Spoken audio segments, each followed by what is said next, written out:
पुरुषोत्तम की जय, साचे दरबार की जय। एक छोटा सा नगर था। उस नगर में एक ब्राह्मण अपने बेटे के साथ रहता था। पुत्र की शादी हो गई थी, मगर बहू थोड़ी मिजाजी थी, इसीलिए बातों बातों में कोई ना कोई नुक्स निकाल कर लड़ाई झगड़ा करके अपने मायके चली जाया करती थी।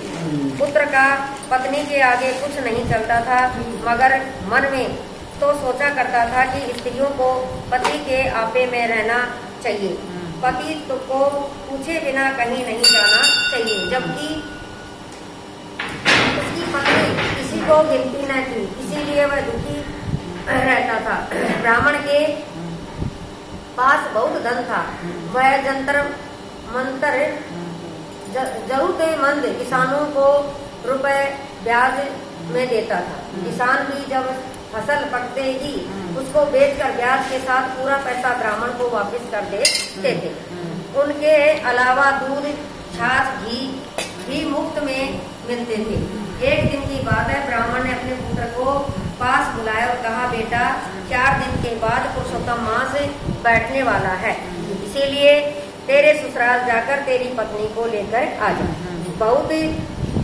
बहू घर में होगी तो मुझसे पूरा पुरुषोत्तम मास शांति से नहाया जाएगा और खाने पीने की भी चिंता नहीं रहेगी। यह सुनकर पुत्र अपने ससुराल जाने के लिए निकल पड़ा और जब गांव के बाहर आए हुए तालाब के पास आया तब वहां एक हरे भरे खेत में गाय को चरती हुई देखी और उसे कुछ याद आया। यह खेत उसके जान पहचान वाले किसान का था। उसके पिता ने उस किसान को 500 रुपए का घराना किया था।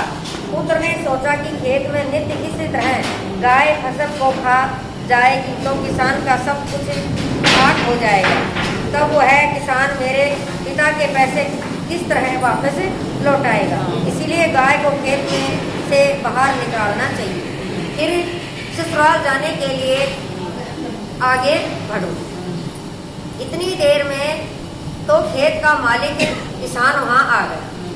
तब ब्राह्मण के पुत्र ने उसके पास जाकर कहा, यह गाय तुम्हारा बहुत नुकसान कर रही है, इसीलिए उसे खेत से बाहर निकाल दो। तुमको जब पाक तैयार हो गया है तब पशु पक्षियों का बहुत ध्यान रखना चाहिए। अगर ध्यान नहीं रखोगे तो पूरा पाक का नाश हो जाएगा। किसान के हाथ में लाठी थी। उसने चरती हुई गाय को मारना चालू कर दिया और गाय मार सहन न होने से वहीं खेत में ही बैठ गई। लगता था कि गाय अब बचने वाली नहीं है, क्योंकि किसान ने उसे बहुत मारा था। मरने से पहले गाय ने ब्राह्मण के पुत्र को श्राप दिया, हे ब्राह्मण पुत्र, तूने मेरे विरुद्ध किसान को भड़काया और किसान से मुझको बहुत मार खिलवाई। उसके परिणाम में थोड़ी देर में ही मरने वाली थी। अब तेरे कर्म के फल के रूप में तू गधे का अवतार भुगतेगा। यह गाय माता का श्राप था। अब वह मिथ्या होने वाला नहीं था। ब्राह्मण का पुत्र घबराने लगा। अब क्या करे? वह गाय माता के पांव में पड़कर रोने लगा, मेरी भूल हो गई, मुझे माफ कर। अब तुझे इस पाप में से मुक्ति कैसे? अब मुझे इस पाप से मुक्ति किस प्रकार मिलेगी?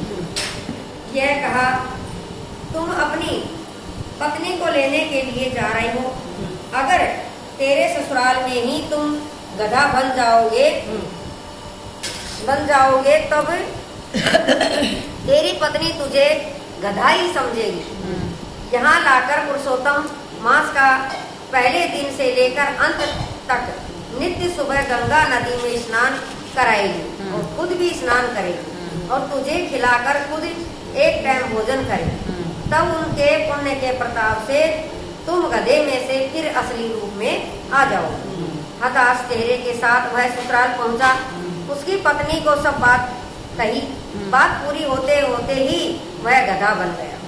उसकी पत्नी को उस पर दया आ गई। वह अपने माँ बाप को सारी हकीकत बताकर गधे को लेकर अपने ससुराल चली। मगर ससुर के घर न जाकर नदी से थोड़ी ही दूर झोपड़ी बनाकर रहने लगे। 2 दिन बाद पवित्र पुरुषोत्तम मास आ गया। पत्नी ने गधे को नदी में ले जाकर स्नान कराया, फिर खुद ने प्रभु स्मरण करते हुए स्नान किया और गधे को लेकर अपनी झोपड़ी पर लौट आई। 1 टक भोजन करने से पहले गधे को खिलाया पिलाया और खुद 1 टके का भोजन करती। एक टाइम होगा टक है। इसी तरह पत्नी नित्य गधे को नदी पर ले जाती, उन्हें स्नान कराने के बाद वे खुद भी स्नान करती। यह बात राजा के पास पहुंच गई। फिर राजा ने सिपाहियों के जरिए गधे को पकड़कर राजमहल में मंगवा दिया। इतना सुख भी भगवान को पसंद नहीं आया। पत्नी अवलापात करने लगी, रोने लगी। रोती हुई राजा के महल में गई। राजा झरोखे में खड़ा था, बाहर गधा बंधा हुआ था। वह गधे के पास गई और उस पर हाथ फिराती हुई राजा को कहने लगी, महाराज मेरा गधा मुझे वापस दे दो। उसे नहलाकर खिलाकर ही मुझे खाने का नियम है। राजा ने कहा, तुम गधे को नदी में नहलाती हो, इसीलिए नदी का पानी खराब हो जाता है। नदी में राजा रानी भी नहाते हैं, वणिक भी नहाते हैं और भी नहाते हैं, सब नहाते हैं।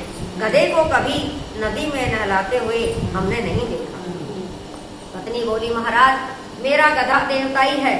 वह कौन है यह जानने के लिए जब पुरुषोत्तम मास पूर्ण हो जाए तब मेरी झोपड़ी में आकर देख ले।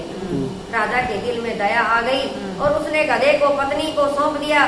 नित्य नियम के अनुसार बहू ने गधे को नहलाकर खिलाकर पुरुषोत्तम मास पूरा किया।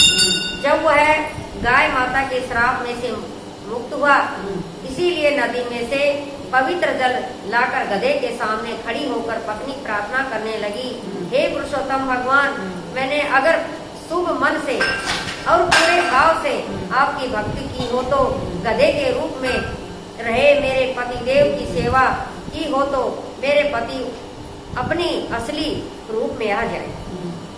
इतना कहकर बहू ने पवित्र जल का गधे के शरीर पर छिड़क दिया और उसका पति तुरंत ही असली रूप में आ गया। गंगा जल